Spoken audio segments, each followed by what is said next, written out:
Welcome to December 28th. I always want to get up and ask, how was your Christmas? And then people usually don't say anything because it's church and they don't know if they're supposed to interact. So I get a thumbs up here or like a, good, there, thumbs up. Okay, thank you, it's good. I've really noticed as I've gotten older and my life circumstances have changed, that my question that I used to ask after Christmas, it always used to be, what did you get? What did you get for Christmas? What did you get for Christmas? Especially as a kid, also as like a selfish 20-year-old, whatever. That's just what was my question. But now I find my question is totally different. My question now is, how was your time off work? Because that's way more important, I think. So it's totally my question. So maybe think about that a little bit. This Sunday is the weird Sunday. It's the Sunday after Christmas, but it's not yet New Year's. So it's like sort of the awkward Sunday. Lots of us went to church, some of us 3 times on Christmas Eve. So we feel like we've done church a lot already, and we've been here in the building a lot a few days ago. Lots of people don't come traditionally to church in this weird week. Maybe it's relaxing or maybe it's stressful this week between Christmas and New Year's. It's the week where we don't even actually know, like, do we leave the decorations up in church? Do we turn them on? Do we put on the lights? We didn't know what to do. We literally had the conversation this morning after the band was done practicing. We're putting on music, and we were like, do we put on Christmas music? How much Christmas music do we put on? It's kind of weird. It's that weird Sunday. You ask these weird questions. You don't even know what to do. It's a weird week. And it's also the last week of 2014. And so what does that mean? For some of you, that might mean you're still cleaning up after Christmas. Maybe you got so many gifts that you're cleaning up wrapping paper and packaging still because you just got overwhelmed with stuff. Maybe you are returning that weird piece of clothing that you got from your aunt. Maybe you had to do that this week. Or maybe you were that aunt and now you're like, oh, whoops, am I that aunt? Now you're having this like weird moment. That's okay. That's what this week's all about. It's weird. If you are a female under like 40-ish, maybe this week is the week that you have to return 3 out of the 9 infinity scarves that you got for Christmas. Okay? And maybe you don't even know what an infinity scarf is. That's my wife told me to say that one. She's like, infinity scarves. Do something about it. So I did. Maybe this week you are still missing some loved ones who were not around this Christmas to celebrate with you. Maybe that's what this week is like. Maybe you are still grateful for whatever time you got with those that you got to spend time with this past week. Or maybe your crazy in-laws had to leave today because they had to work tomorrow, and so you're like, oh, finally, things are back to normal. Regardless of what your week has been, this week, this awkward week in between, we actually get the perfect story tonight to talk about for how or where we might be in this realm of our, like, not Christmas anymore, but it's not quite New Year's. We get a really good story to talk about tonight. Trust me, it'll be good. We get to discuss the wise men, or the kings from the east, or the magi. It's a good story for tonight, and we'll get there in a little bit. But still, it is the end of 2014. And we have to start here. I felt like I wanted to start here at the end of 2014. I think we should be thankful that we made it. Another year. This morning I made everyone give themselves a hand. You did it, everyone. You made it another year. Jay, clap. Let's go. Let's do, yes. Thank you. But seriously, though, it is good to be thankful at the end of a year, regardless of the hardships. It's a discipline to be thankful. You can still be honest and admit the things and live into the things that were hard or maybe even horrible. But it's a healthy spiritual practice at the end of your year to look back and be thankful for the things that you can and should be thankful for. And I encourage you to do that this week, in the weird week between Christmas and New Year's. Also, being the end of the year, I saw a Facebook quiz. It was from BuzzFeed. It was a Facebook quiz titled, "What Did You Accomplish in 2014?" Which was extremely depressing, depending on your year, I think. And so I was like intrigued by it, and I was like, no way am I clicking on this. I don't want to hear this. I don't want to know. But then I did, and it actually was really funny because it was an encouraging quiz.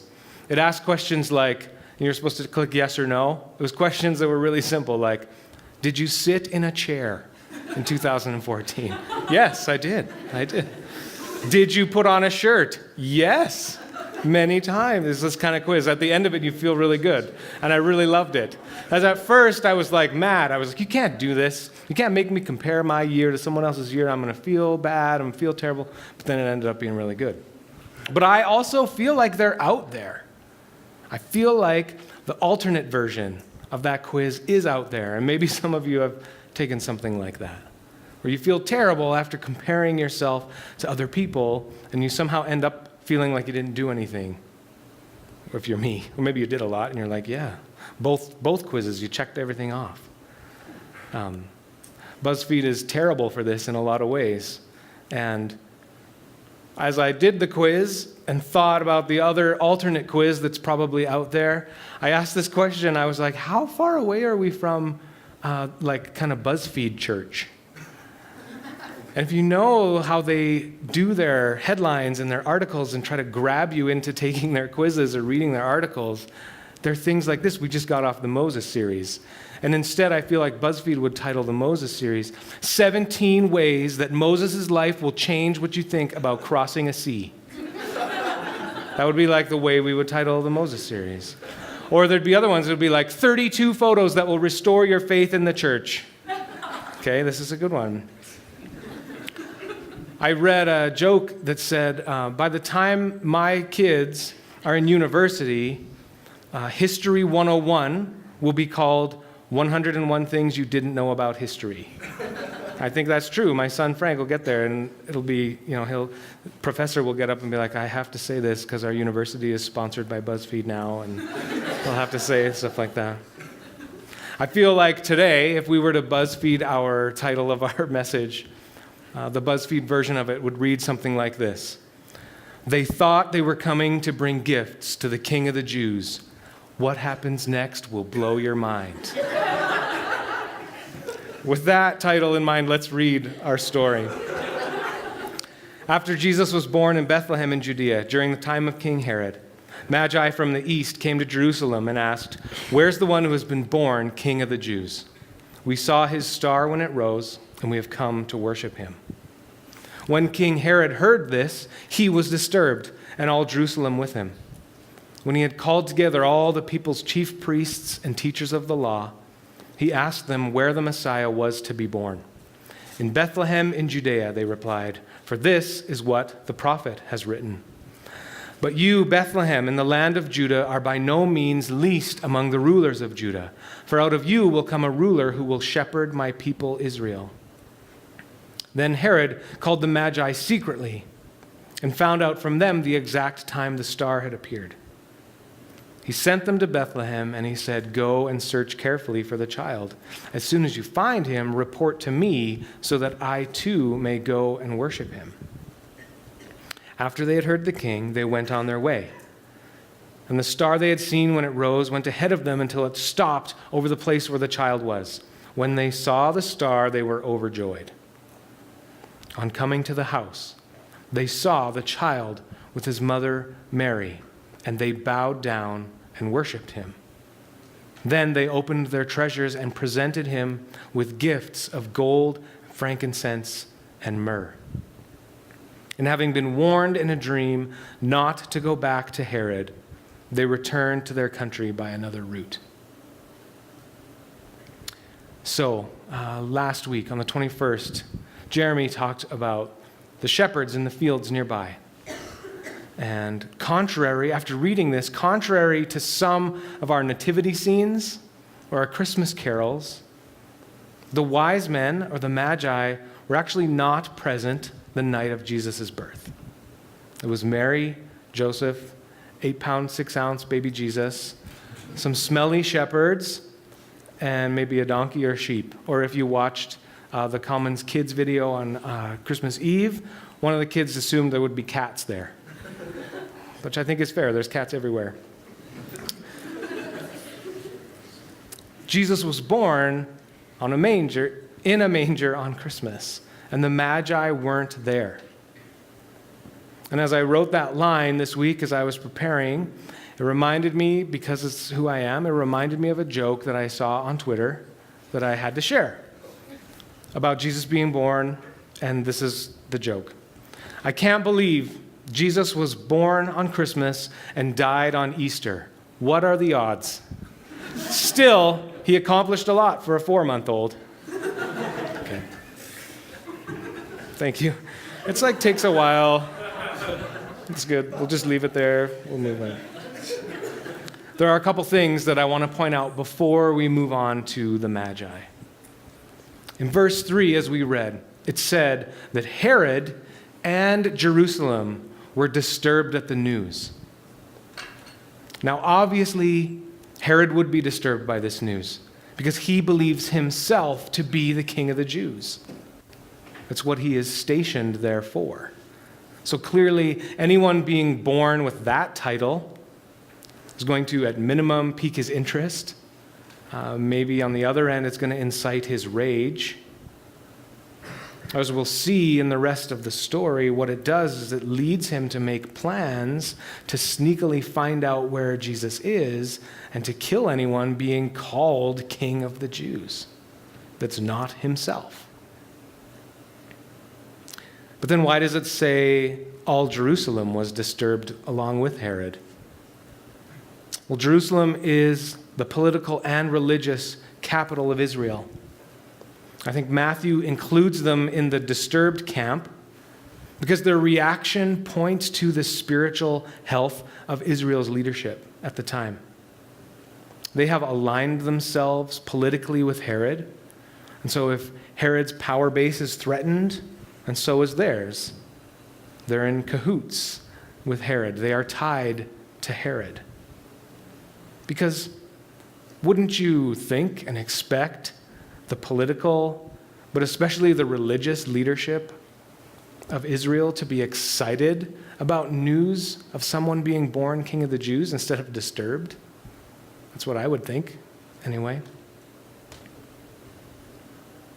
This is a direct threat to both Herod and the corrupt religious and political power that the leaders in Israel have become accustomed to. Matthew, what he's doing in chapter 2, he is pointing out that the opposition already exists even to a newborn baby, Jesus, Messiah. The second thing I wanted to point out before we get to the Magi, Herod is the king of the region, and Matthew makes no mention of the Magi paying any respects to him when they come into town. We see clearly that they've brought gifts to the newborn king of the Jews, but no mention of anything to Herod. And not only that, it says when they arrive, they just start asking. Matthew doesn't mention if the Magi go to the religious leaders at the synagogue. He doesn't mention if they go to the royal court and ask Herod's people. It just says they kind of get into town and start asking. And it doesn't say who they are asking. They would and should ask the royal court because they would kind of tend to go with who they know, and they would go to the palace. That's where they'd want to be. But did they just roll into town and just drop their bags and start asking strangers? We're looking for the King of the Jews. Anybody? Is Matthew taking shots at Herod and the religious leaders in this verse?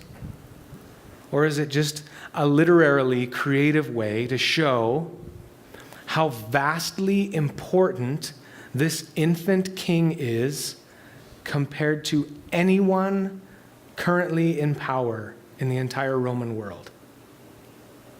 Because I think Matthew would want to ask us the same question. He'd want to shake that out of us a little bit. How do we view power and authority? Where are we aligning ourselves with the quote-unquote powerful in order to maintain status in our lives? Okay, let's move on to the Magi. So who are the Magi?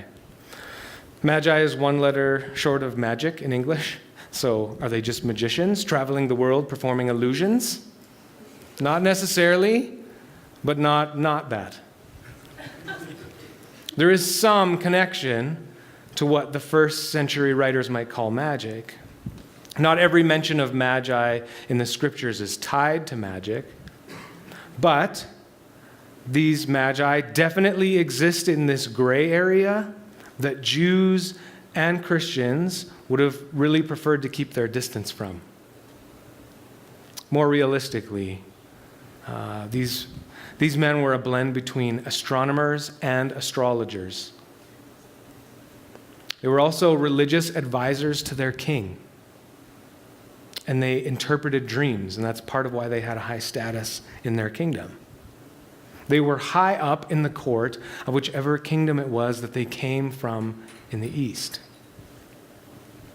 And some commentaries that I read this week suggest that it actually matters where they were from, and it helps tell us who they were and why they were going there. And it suggests that they were from Babylon because of their interest in someone being born a Jewish king. As traditionally, there's lots of records of magi from Persia, which is likely the area they still would have traveled from because Persia conquered Babylon.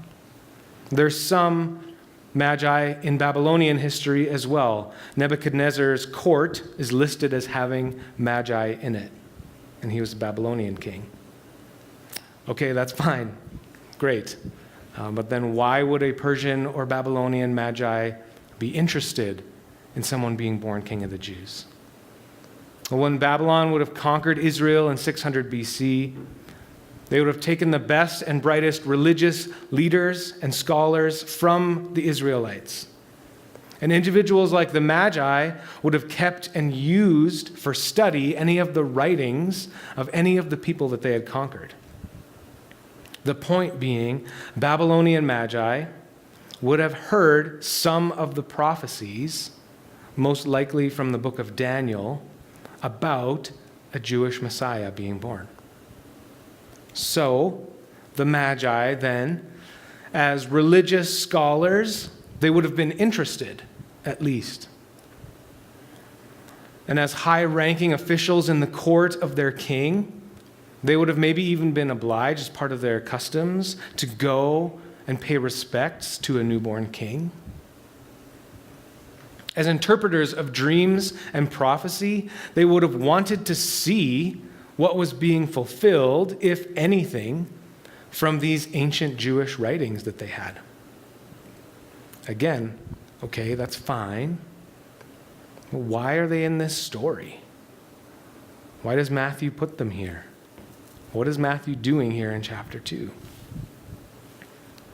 I think what he's doing first is he is continuing the point of view that Matthew often takes, that Jesus Christ, the newborn Messiah, has come to be Lord of all. And that his presence in the world already is creating tension with the religious and political authorities at the time, as well as his presence is drawing people who we wouldn't consider normally drawing those people towards himself. People we wouldn't even think would be interested in this story are being drawn to Christ. Matthew starts his story choosing the smelly shepherds as the only third-party witnesses to Christ's birth. He follows up by having non-Jewish royal scientists show up to worship him and bring gifts fit for a king.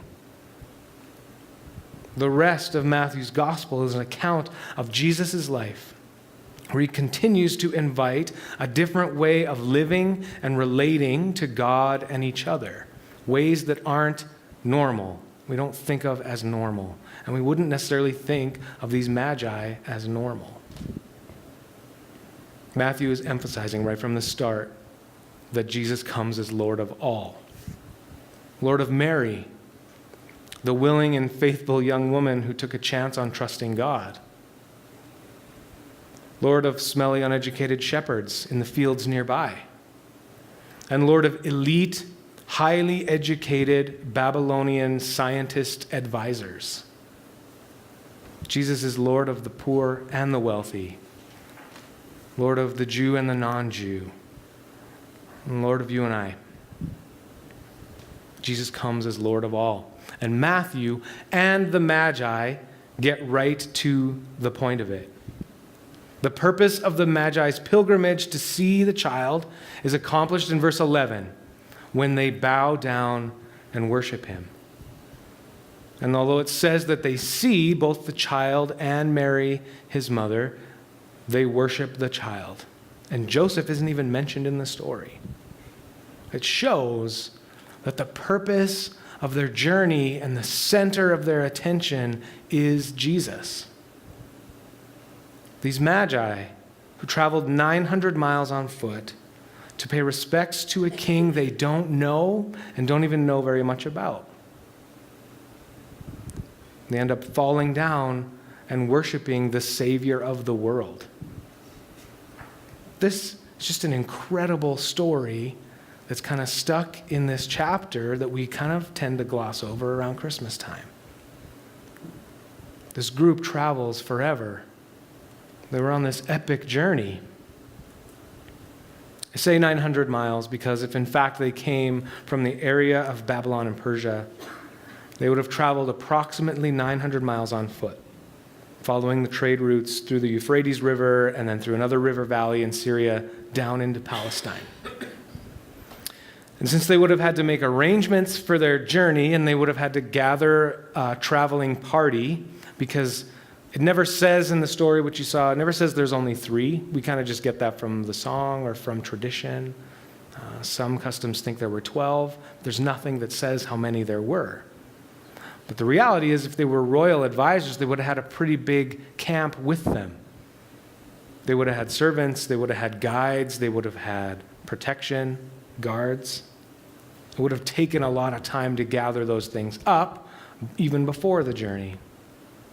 It would have taken several months from the time that they first saw the star until they even arrived in Jerusalem. Several months, 900 miles on foot. Talk about not making it onto my list of things that I accomplished in 2014. I did not walk 900 miles to meet the newborn King of the Jews. Not a journey like that, at least. The closest thing that I have done to that physically is I climbed the Grand Canyon once. It's not 900 miles, not even close, but it was an incredible experience. In 2008, my wife Hillary and I went with a family from the church we were working at then. And we met them there in Arizona, and we camped at the top. We climbed all the way to the bottom, camped at the bottom for a couple days, and then climbed all the way back out. And I put this picture up this morning, and some people that were here on the music team were like, "Who's that?" Thank you.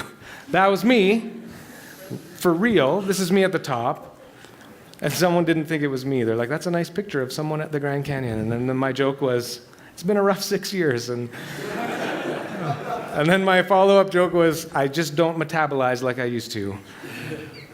Anyway, that's me at the top. For me and my personality, it was actually really hard for me to enjoy being at the bottom of the Grand Canyon.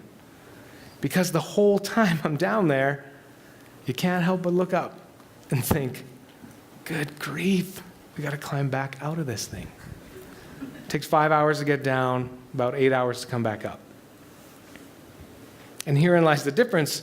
If you're a mountain climber, herein lies the big difference between climbing a mountain and climbing the Grand Canyon. Grand Canyon, the hardest part's at the end when you're the most tired. Climbing a mountain, I haven't done it a lot, but I assume just get to the top of the mountain and it was really hard, and then you just coast down, right? Yeah, okay. Coast down into your bed. That's what I assume the difference is. Climbing out of the Grand Canyon, I'm kind of joking, but you understand the difference. Climbing out of the Grand Canyon, it's steep, constantly uphill. It's 110 degrees when we were there. And the most demoralizing part of climbing the Grand Canyon is this. Starting about halfway up, it's just sheer cliffs, like it's just straight up and down. And you do these huge, long switchbacks. And every time you're on one, what you see is it looks like when you get to the end of this switchback, that's the top.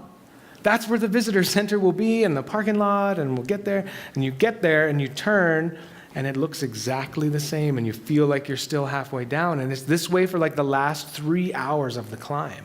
It's so demoralizing to climb all this way up and think, good grief, I'm tired, I just want to be done. Turn the corner. Nope, got to keep going.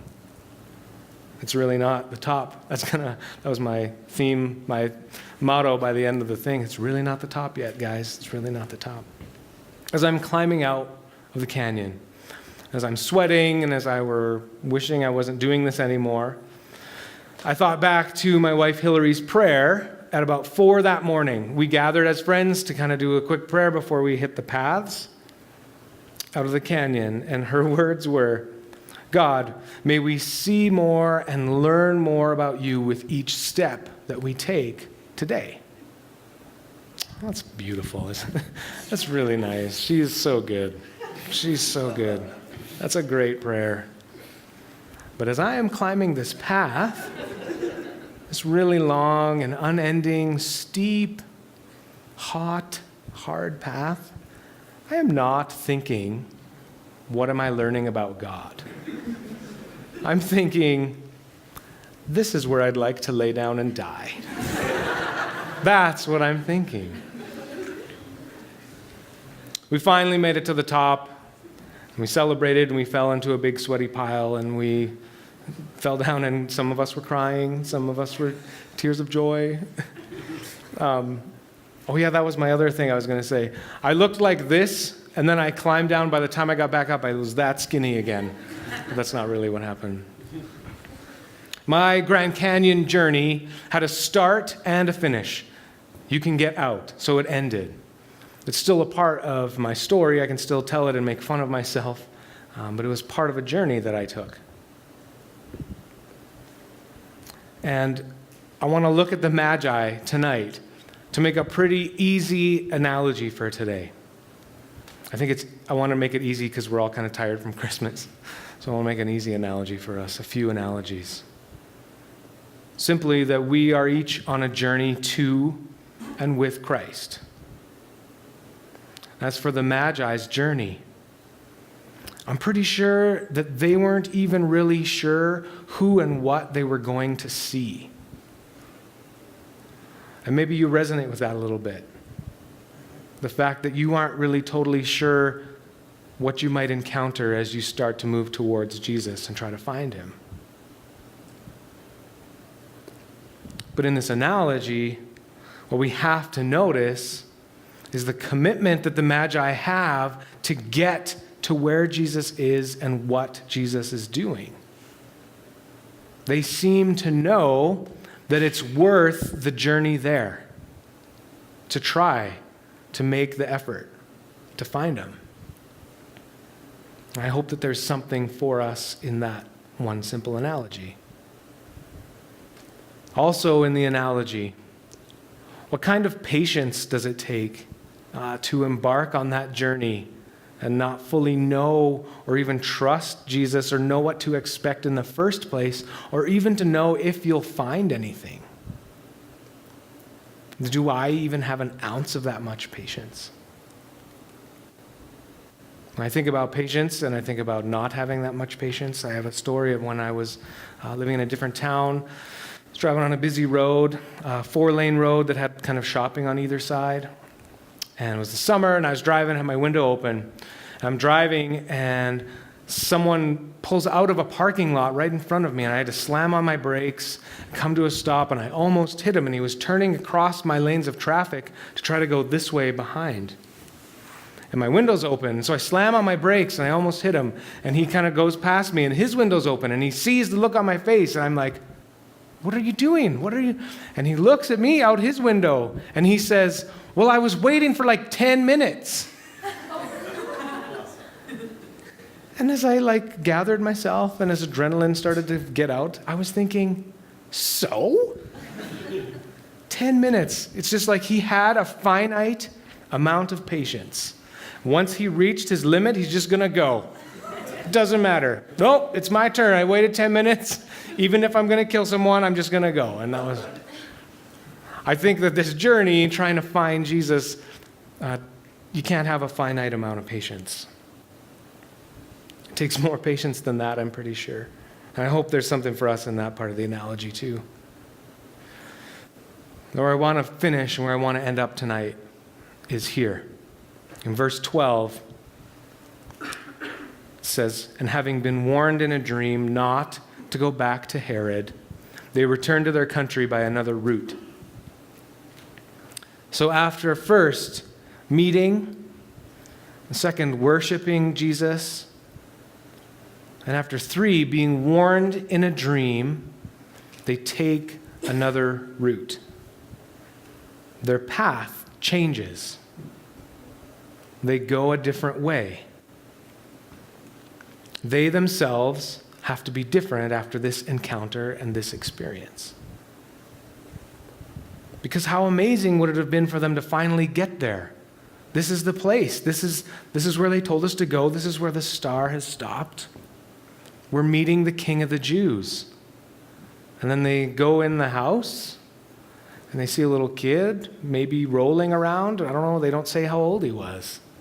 Is he rolling around? Is he running around like a toddler? Is he playing and laughing with his parents in this small, humble house in Bethlehem? They would be used to kings being born in royal courts. That would make sense to them. All the gold and frankincense and myrrh would make sense in that context. Yet, they still stopped and worshiped him, despite what their expectations might have been. And they're different. They move from that encounter in a way that would have been a pretty massive inconvenience to them, trying to scoot around Herod's empire without him knowing. Because remember, 900 miles was the direct route to find him. And Herod's empire within Rome would have been massive. And so to safely go the long way around, how much more would that have been? Double, triple the distance? We don't know for sure. We know it's a long way. Way more than 900 miles. We also have to note that part of their role in their court is dream interpreters. And they're warned in a dream. And so I was wondering if it was like really easy for them. Like if God's angel came to them in a dream and was like, "Hey, don't go this way." And they were like, "Good, this was an easy one." No problem, we got it. And I wonder if God's just being ironic here, or if God is connecting with his children in a way that he has created them to be able to connect with him. Maybe it just makes too much sense and we shouldn't read into that very much at all. I have to believe he still wants that for us still. And if we are honest with our journeys with Christ, sometimes we have an encounter with him. Sometimes we meet him or what he's doing, or we participate in something that God is doing through Christ in the world. And then we keep moving. We don't know if these magi ever see Jesus again. It doesn't say. Their journey continues. And in our journeys, maybe sometimes we lose or we lack the commitment or the patience that it sometimes takes to find Jesus and what Jesus is doing and how that lines up with who we are. I think that's okay. I don't think it's about guilt and trying to say, no, you need to have more of this, more of that. You can try. But instead, this is my question. How different is your path after an encounter with Jesus the Messiah? How different is your path after an encounter with the Messiah? I think our path has to change, even a little bit, with every encounter that we have with Jesus and what he's doing. Whether it's the first time we meet him or hear about him, whether it's the millionth time we hear him or serve or partner with him in the world, we have to change after any encounter with the Lord of all, who was born in Bethlehem that night. We have to change, even if it's on a weird Sunday, where it's not Christmas anymore, and it's not yet New Year's, but we hear again part of the story that reminds us who Christ is and what Christ came to do and does. Let's pray.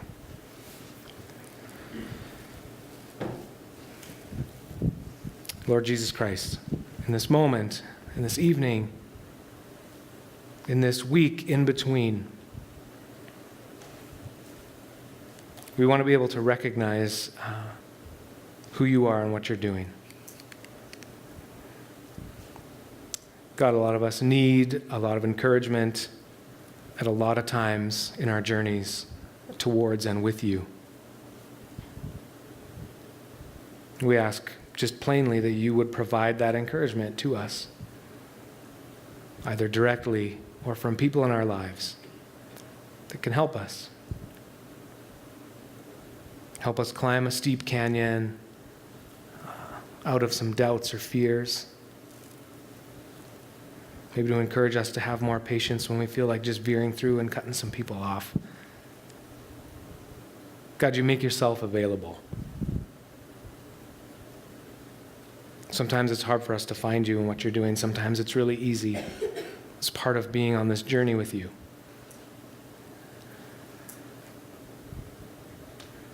We know that you're still active and moving in the world. Your story continues. And we get to be a part of that in a way.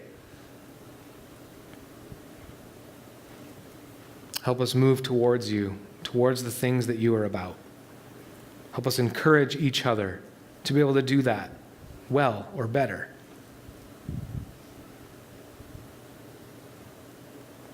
God, help us recognize the times when we do have an encounter with you. And would you give us the courage to change and to be different, even if it's a little bit of a difference? Maybe it's a massive change. Remind us that each encounter with you, the God who transforms and renews, should transform and renew us in some way.